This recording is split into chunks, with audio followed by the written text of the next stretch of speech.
Maya Chen walked through the purple grass of Kepler 4m42c, her datapad beeping softly as it recorded plant samples.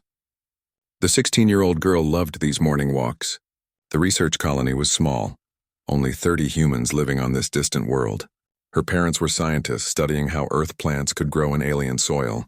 The sun was different here.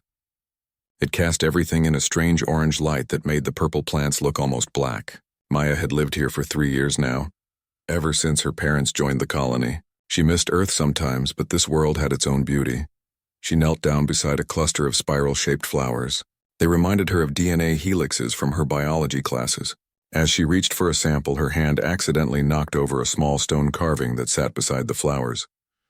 The carving was about the size of her fist, made from what looked like black crystal. Strange symbols covered its surface. Maya had never seen it before. She picked it up, turning it over in her hands.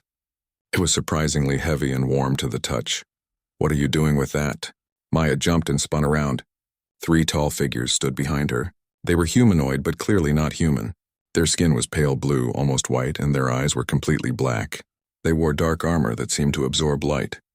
These were Zephyrians, one of the alien species that sometimes pass through this system. "I'm sorry," Maya said, holding out the carving. "I didn't know this belonged to anyone. I was just collecting plant samples and I knocked it over by accident." The tallest Zephyrian stepped forward. When he spoke, his voice was cold and sharp like breaking ice. "You have touched a sacred marker, human child. Your kind are not permitted to handle such objects." Maya's heart started beating faster.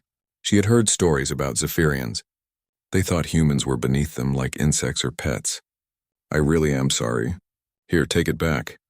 The alien looked at the carving in her hands, then at her face. His black eyes showed no emotion. "The marker has been contaminated by human touch. It is ruined." "But I barely touched it," Maya protested. "I can clean it if you want." The other 2 Zephyrians moved to either side of her. Maya realized she was surrounded. Fear crept up her spine like cold fingers. "Cleaning will not remove the stain of human contact," the leader said. "You have committed a crime against our people. You will come with us." Maya took a step backward. "No, I need to get back to the colony. My parents will be worried." The Zephyrian to her left moved faster than she thought possible. His hand clamped down on her arm like a metal clamp. "You will come with us, human. Your parents cannot help you now." Maya tried to pull away, but the alien's grip was too strong. "Let me go." "I said I was sorry." "Sorry is not enough," the leader said. "You humans think you can wander through the galaxy, touching what does not belong to you, taking what you please. It is time you learned your place." They dragged her toward their ship, which was hidden behind a cluster of tall rocks. Maya had never seen it land. The ship was sleek and black like a knife blade. As they pulled her up the ramp, Maya managed to activate the emergency beacon on her datapad. It would send a distress signal back to the colony. Inside the ship, they threw her into a small metal room with no windows. The walls were smooth and cold. There was nothing inside except a thin mat on the floor. The door sealed shut with a sound like breaking glass. Maya sat on the mat and tried not to cry. She was scared, but she was also angry.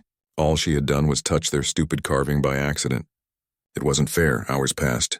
The ship started moving, and Maya felt her stomach lurch as they left the planet's gravity. Where were they taking her? What did they want?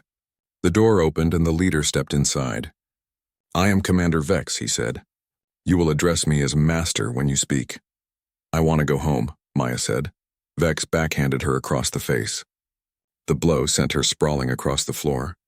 Her cheek burned and she tasted blood. "You did not address me properly," Vex said calmly. "Try again." Maya's face throbbed. She touched her cheek and her fingers came away red. "Please, Master, I want to go home." "Better. But you will not be going home, human child. You have damaged sacred property. The penalty is servitude." "Servitude? You will serve as an example to other humans of what happens when they forget their place. We will broadcast your punishment throughout this system. Your kind will learn to show proper respect." Over the next 3 days, Maya learned what Zephyrian justice meant. They made her clean the ship with her bare hands. When she moved too slowly, they hit her. When she cried, they laughed. They gave her only water and stale bread to eat. Worst of all, they recorded everything.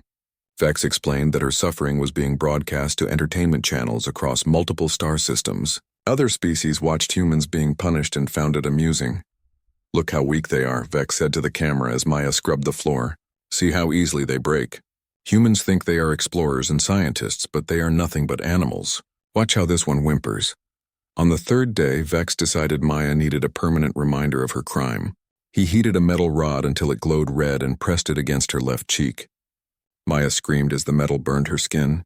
The smell of her own burning flesh made her vomit. "Now everyone will know you are a marked human," Vex said as Maya sobbed on the floor. "You wear the brand of your inferiority." That night, while the Zephyrians slept, Maya managed to escape. The lock on her cell was electronic, but she had watched them open it dozens of times. She memorized the sequence and tried it when the ship was quiet. The corridors were dark and empty.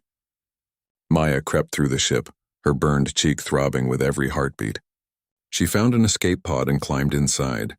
She had never piloted anything before, but the controls were simple enough. She launched herself into space just as the ship's alarms started blaring.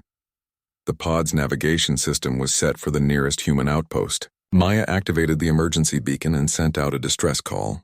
Then she curled up in the pilot's seat and cried. The rescue ship found her 2 days later, drifting in space. Maya was dehydrated and half mad with pain, but she was alive. The medics treated her burns and gave her water and real food. As the rescue ship carried her toward the human outpost, Maya stared out at the stars. The burn on her face would leave a permanent scar.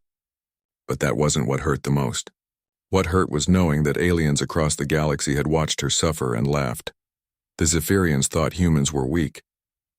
They thought they could hurt a human child and face no consequences. They were about to learn how wrong they were. Maya's distress signal had reached more than just the rescue ship. It had traveled all the way back to Earth, carrying with it the recorded footage of her torture. And on Earth, in deep vaults beneath the moon's surface, something that had slept for 200 years was about to wake up. The emergency transmission reached Earth 47 hours after Maya's escape. The signal traveled through deep space relays, growing stronger as it passed through human-controlled systems. By the time it arrived at Earth's communications center, every human colony in the galaxy had received copies of the Zephyrian broadcasts. Director James Walsh sat in his office beneath the Swiss Alps, watching the footage for the 5th time. His hands shook with rage as he saw the alien strike Maya across the face. When the burning scene played, he had to look away. Walsh had been director of the United Defense Council for 8 years. He had handled border disputes, trade negotiations, and first contact protocols. But nothing had prepared him for this. The footage showed a human child being tortured for entertainment, broadcast across the galaxy like a comedy show. His assistant, Lieutenant Torres, knocked on the door. "Sir, the emergency council meeting is ready." Walsh nodded and followed Torres to the main conference room. 12 men and women sat around a circular table, their faces grim. These were the leaders of humanity's scattered colonies and military forces. Each had seen the footage. Each was struggling to control their anger. "Let's begin," Walsh said, taking his seat. "We all know why we're here." A 16-year-old human girl was tortured by Zephyrian raiders. The footage has been broadcast throughout the galaxy. Admiral Chen, commander of the colonial fleet, spoke first. "My ships are ready to move against Zephyrian space. We can have a battle group at their homeworld within 6 weeks. "With what?" asked General Morrison, head of the army. "Our colonial fleet has 30 ships. The Zephyrians have over 300. "We'd be slaughtered, so we do nothing?" Admiral Chen's voice rose. "We let them get away with torturing our children?" "No," Walsh said quietly. "We don't do nothing, but we need to think carefully about our response." Dr. Sarah Kim, the Council's chief scientist, pulled up a holographic display. "I've been analyzing the Zephyrian broadcasts. They're not just showing Maya's torture. They're using it as propaganda, claiming that humans are weak and helpless. Other species are starting to believe it. The trade implications alone could be catastrophic," added Economic Minister Rodriguez. "If the galaxy thinks we can't protect our own people, every trade deal we have could collapse." Walsh stood and walked to the window. Far below, he could see the lights of Geneva. Earth had been at peace for over 2 centuries. Humanity had turned away from war, focusing instead on exploration and science. They had built a reputation as peaceful explorers, not conquerors. But before the peace, humanity had been something else entirely. Something that had scared even themselves. "I want to discuss an option," Walsh said, turning back to the table. "Something we swore we would never use." The room fell silent. Everyone knew what he meant. General Morrison was the first to speak. The Lazarus Vaults? No, Admiral Chen said immediately. Absolutely not. We sealed those vaults for a reason. What are the Lazarus Vaults? Asked Minister Rodriguez. She was younger than the others, born after the peace. Dr. Kim activated another holographic display. It showed the moon, Luna, with cross-sections revealing deep underground chambers. During the wars of the 22nd and 23rd centuries, Earth produced a generation of soldiers unlike anything the world had ever seen. They were augmented, trained from childhood and shaped by decades of brutal warfare. The display zoomed in on one of the underground chambers. Rows upon rows of cryogenic pods stretched into the darkness. Each pod held a human form preserved in ice and time. 10,000 soldiers, Dr. Kim continued, veterans of World War III, the corporate wars, and the Mars Rebellion. They were so effective at killing that when the wars ended, the peace treaty required them to be imprisoned. But the other nations wouldn't agree to execution, so we compromised. We froze them. They're not prisoners, General Morrison said. They volunteered for cryo sleep. They knew that the world they had helped create through violence had no place for them. Walsh called up personnel files on the display. Photos of men and women in military uniform appeared, along with their service records. The numbers were staggering. Confirmed kills in the thousands. Battles won against impossible odds. Cities taken. Armies destroyed. These soldiers conquered half of Earth, Walsh said. They fought wars where entire continents were the battlefield. They learned to kill not just individuals but civilizations. And you want to wake them up? Minister Rodriguez looked horrified. To turn them loose on the galaxy? The Zephyrians think humans are weak, Admiral Chen said slowly. They think we're explorers and scientists who can't fight back. We are explorers and scientists, General Morrison pointed out. We chose to become that. We chose peace. And that choice is being used against us, Walsh replied. Every species in the galaxy watched a human child being tortured. If we respond with diplomatic protests and trade sanctions, we confirm their view that we're helpless. Dr. Kim brought up more files. Colonel Sarah Martinez, the first woman to lead an assault on a fortified city. Captain David Kim, who held a bridge against an entire division for 6 days. Lieutenant Commander Elena Vasquez, who created the siege tactics that ended the corporate wars. These people are legends, General Morrison said, but they're also relics of a darker time. Do we really want to bring that darkness back? The darkness never left, Walsh said grimly. We just hid it. Every human colony has security forces. Every exploration ship has weapons. We tell ourselves we're peaceful, but we're only peaceful because we choose to be. The council debated for hours. Some argued that waking the soldiers would be a betrayal of everything humanity had built. Others insisted that the galaxy needed to remember what humans were capable of when pushed too far. Finally, Admiral Chen called for a vote. All in favor of activating the Lazarus Protocol? Hands rose around the table. One by one, humanity's leaders voted to wake their sleeping monsters. The final tally was 9 in favor, 3 against. Walsh felt a mixture of relief and dread as he signed the authorization codes. God help us all, he whispered. The Lazarus Protocol had been designed during the peace negotiations, just in case humanity ever faced an extinction-level threat. Deep beneath Luna's surface, automated systems began to hum to life. Warning lights flashed in empty corridors as computers that had slept for 2 centuries started their awakening sequences. In the first vault, Colonel Sarah Reaper Martinez began to dream. In her frozen sleep, she remembered the taste of smoke and the sound of artillery. She remembered the weight of a rifle in her hands and the satisfaction of a mission completed. The awakening process would take 72 hours. 72 hours for 10,000 sleeping killers to return to consciousness. 72 hours for humanity to remember what it had once been. The Zephyrians had wanted to teach humans about weakness. Instead, they were about to learn about strength. They had tortured one human child and broadcast it for entertainment. They were about to discover that humanity's entertainment was very different and much more final. Colonel Sarah Martinez felt consciousness return like a slow burn in her chest. Her augmented lungs drew their first breath in 200 years, and her enhanced heart began beating with mechanical precision.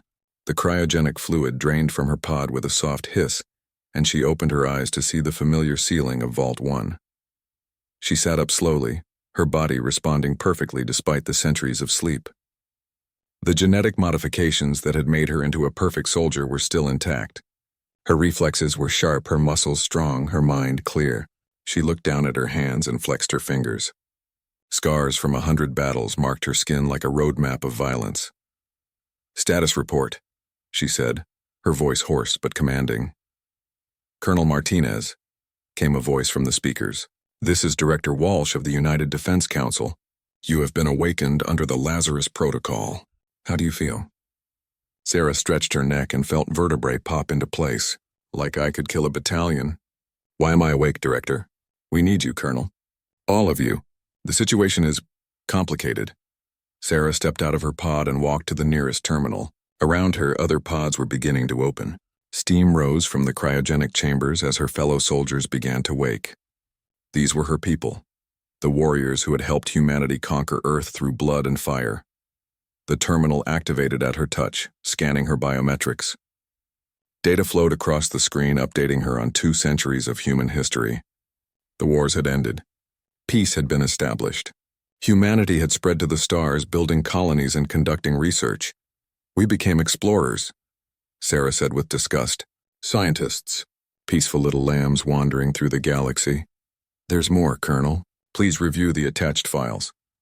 Sarah accessed the files and watched Maya Chen's ordeal. Her face showed no emotion as she saw the child being struck, burned, and humiliated. But inside, something cold and familiar began to stir. It was the same feeling she had experienced when corporate troops had executed prisoners in front of her during the siege of New Geneva. "I see," she said when the footage ended. "How many of us are you waking?" "All of you." 10,000 soldiers." Sarah smiled for the first time in 2 centuries. It was not a pleasant expression. "Excellent." Over the next 12 hours, the other vaults opened their pods. Captain David Kim emerged from Vault 2, his cybernetic arm immediately testing its grip strength. Lieutenant Commander Elena Vasquez stepped out of Vault 3, her tactical implants already scanning for threats and weaknesses. They gathered in the main briefing chamber. 10,000 soldiers who had been judged too dangerous for peacetime. Sarah looked out at their faces and saw the same expression on each one. They were confused by the peaceful world they had awakened to, but energized by the prospect of violence. "Listen up," Sarah announced, her voice carrying clearly through the chamber. "Humanity has changed while we slept. They became peaceful. They became weak. And now the galaxy thinks it can hurt human children without consequences." A murmur ran through the assembled soldiers. These were people who had watched their own families die in the wars. They had fought to protect humanity when it was young and vulnerable. The idea of aliens harming human children touched something primal in their warrior souls.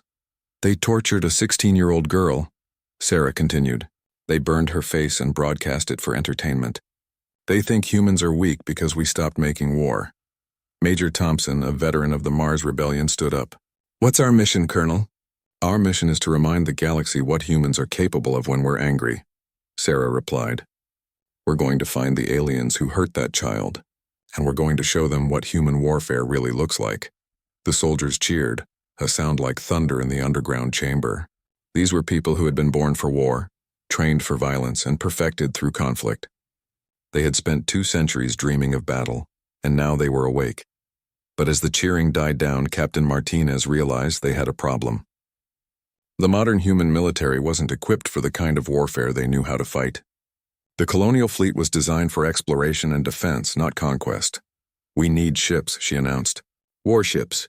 The current fleet won't do." Director Walsh's voice came through the speakers. "The decommissioned vessels from the war period are still in storage. They've been maintained in case of emergency." Sarah smiled again. She remembered those ships. Dreadnoughts and assault carriers designed for planetary bombardment and fleet destruction. Ships built when humanity's only enemy was itself, and every battle was fought to the death. "Wake up the shipyards," she ordered. "We need those vessels operational within 48 hours." "Colonel," Walsh said hesitantly, "the Council wants to establish rules of engagement. Guidelines for your mission." "No," Sarah said firmly. "You woke us up because you need monsters. You can't have monsters with guidelines. Either trust us to do the job or put us back to sleep." The connection went silent for a long moment. Finally, Walsh spoke again. "Understood, Colonel. The ships will be ready." Within 2 days, the old war fleet was operational. 100 vessels that had been designed for total warfare. The soldiers divided themselves among the ships, each crew a perfect killing machine honed by decades of combat experience. Sarah stood on the bridge of the dreadnought Retribution, watching Earth shrink behind them. The ship felt alive under her feet, its weapons powered and ready. Around her, the crew worked with the efficiency of people who had done this 1,000 times before. "Navigator," she called. "Set course for Zephyrian space." "Yes, Colonel." Estimated travel time 6 days. Sarah looked out at the stars ahead. Somewhere out there, the aliens who had tortured Maya Chen were going about their business, confident that humans were too weak to retaliate. They had no idea what was coming for them. "Communications," she ordered. "Send a message to all ships. Tell them we're not going as representatives of the modern human government. We're going as representatives of what humanity used to be." The fleet moved through space like a pack of predators, each ship carrying soldiers who remembered when humans ruled through strength and fear. They had awakened to find their species transformed into something gentle and civilized, but they were about to transform it back. The galaxy was about to remember why Earth had needed to freeze its own warriors. Not because they were criminals or monsters, but because they were too good at what they did. They were artists of destruction, masters of warfare, and students of violence, and now they were awake, angry, and heading toward alien space with 2 centuries of stored aggression to release. The Zephyrians had wanted to teach humans about fear. Instead, they were about to become students themselves. The first Zephyrian outpost to die was Station Keth 7, a small mining facility on the edge of their territory. The Retribution emerged from hyperspace like a nightmare made real. Its black hull bristling with weapons that hadn't been fired in anger for 2 centuries. Station Commander Zex was reviewing production reports when his sensors detected the human ship. He laughed when he saw it on his screen. 1 human vessel against a fortified station? It was almost insulting. "Prepare defensive measures," he ordered his crew. "Let's show these humans what happens when they venture into Zephyrian space." The station's weapons powered up, ion cannons and plasma batteries designed to destroy attacking fleets. Zex opened a communication channel to mock the humans before he killed them. Colonel Sarah Martinez appeared on his screen, her scarred face calm and emotionless.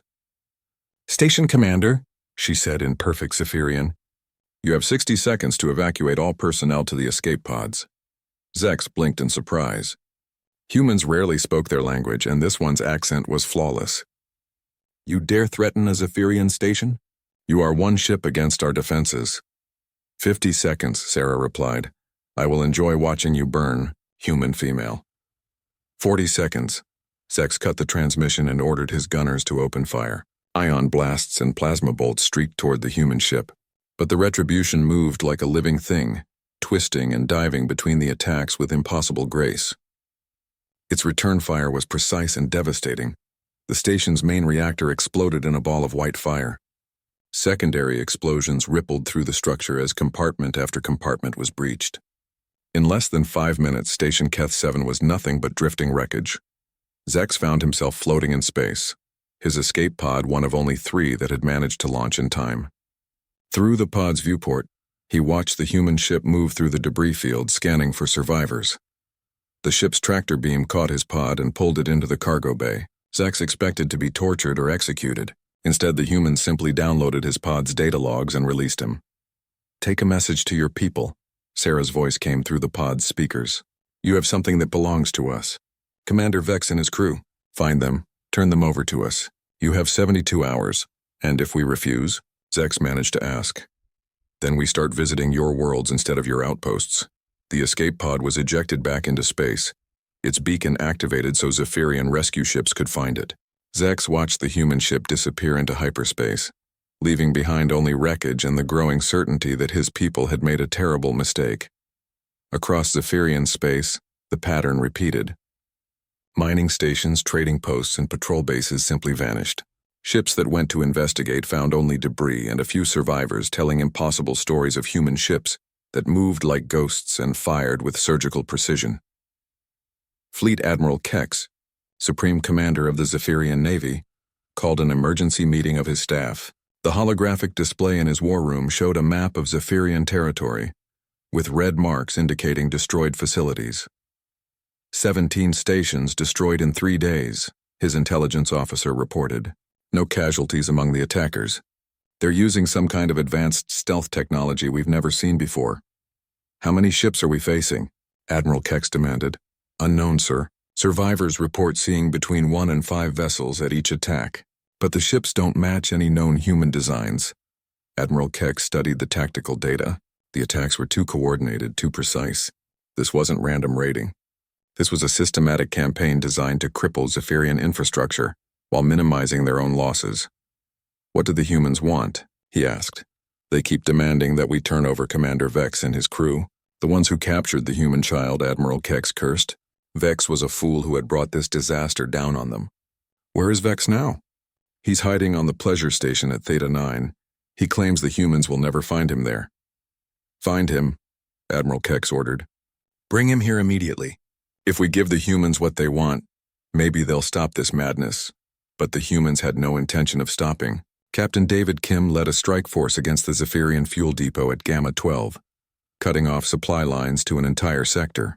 Lieutenant Commander Elena Vasquez destroyed 3 patrol fleets in a single day, using tactics that left Zephyrian commanders confused and demoralized. The human ships fought like nothing the Zephyrians had ever encountered. They used the terrain of space itself as a weapon, hiding behind asteroids and gas clouds before striking without warning. Their targeting was so precise that they could disable a ship's weapons without destroying the vessel, leaving crews alive but helpless. News of the attacks spread throughout the galaxy. Other alien species watched in amazement as the peaceful humans systematically dismantled Zephyrian military forces. The same species that had seemed so weak and helpless were fighting with a skill and ruthlessness that defied belief. On the pleasure station at Theta 9, Commander Vex watched the reports with growing terror. He had started this by capturing one human child. He had thought it would be amusing, a way to demonstrate Zephyrian superiority over lesser species. Instead, he had awakened something that was hunting him across the galaxy. His communication officer approached nervously. Sir, Admiral Kex is demanding that we return to fleet headquarters immediately. No, Vex said. If I leave this station, the humans will find me. I'm staying here. Sir, with respect, nowhere is safe from them. They've destroyed 17 facilities in 4 days. Our entire defense grid is collapsing. Vex struck the officer across the face. I am Commander Vex. I do not run from inferior species. But even as he spoke, his hands were shaking. The humans had broadcast their own messages alongside the attacks. They called themselves the Revenant Legion, risen from the dead to collect a debt. They promised that Vex and his crew would face justice for what they had done to Maya Chen. The most terrifying part was their patience. They could have attacked Zephyrian worlds directly, but they didn't. Instead, they methodically destroyed every military asset they could find, making it clear that they could have hit civilian targets but chose not to. It was a demonstration of power and restraint that frightened the galaxy more than random violence would have. These humans were not mindless berserkers. They were professional soldiers conducting a surgical campaign with specific objectives, and their main objective was sitting in a luxury suite on Theta 9, trying to convince himself that he was still the predator instead of the prey. Commander Vex had tortured a human child for 3 days. Now he was about to learn what human patience looked like when it finally ran out. The Revenant Legion was coming for him, and nowhere in the galaxy was far enough to run. The pleasure station Theta 9 was a glittering monument to Zephyrian excess. It orbited a gas giant in neutral space, catering to wealthy aliens who wanted entertainment that was illegal in most civilized systems. The station's owners advertised discretion and security, promising that their clients could indulge any desire without fear of consequences. Commander Vex had chosen it as his hiding place, because he believed humans would never attack a neutral station filled with civilians. He was wrong. Colonel Sarah Martinez stood on the bridge of the Retribution studying the tactical display. Theta 9 was heavily shielded and armed with enough firepower to destroy a small fleet. More importantly, it held over 50,000 civilian aliens from dozens of different species.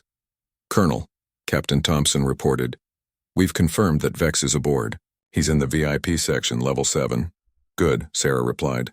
What about his crew? All present. They're using the station as their base of operations while they wait for this to blow over. Sarah smiled coldly. The Zephyrians still didn't understand what they were dealing with. This wasn't a diplomatic crisis that would fade with time. This was a debt that would be paid in full. Communications, she ordered. Open a channel to the station. The main screen flickered to life, showing a well-dressed alien who served as the station's manager. He was a Venthari with blue skin and 4 arms, and his voice was smooth with practiced diplomacy. This is Manager Kell of Theta 9. You are in neutral space, humans. You have no authority here. I am Colonel Martinez of the Terran Revenant Legion, Sarah replied. I'm not here as a representative of human government. I'm here to collect criminals who have harmed a human child. This station does not recognize the authority of any military force, Kell said nervously. We are protected by the Neutral Zone Treaty. Your treaty was signed with the human government, Sarah said. We are not the human government. We are something much older and much less reasonable. On the screen, she could see Kell's confidence wavering. The station manager had heard the reports of human attacks across Zephyrian space. He knew these weren't ordinary humans. What do you want? He asked. Commander Vex and his crew. Turn them over to us and we'll leave peacefully. I cannot force guests to leave against their will. Station policy. Sarah cut him off. You have 1 hour to deliver Vex and his crew to Docking Bay 7. If you refuse, we will come aboard and collect them ourselves. You wouldn't dare attack a civilian station, Kell protested. The galaxy would never forgive such an act. The galaxy watched a human child being tortured for entertainment, Sarah replied. Forgiveness is not our concern. She closed the channel and turned to her tactical officer. Major Kim, prepare boarding teams. Full combat gear. Colonel, Kim said hesitantly. There are civilians aboard that station, families, children of other species. I know, Sarah said. We're not going to hurt them. But they need to see what happens to people who harm human children.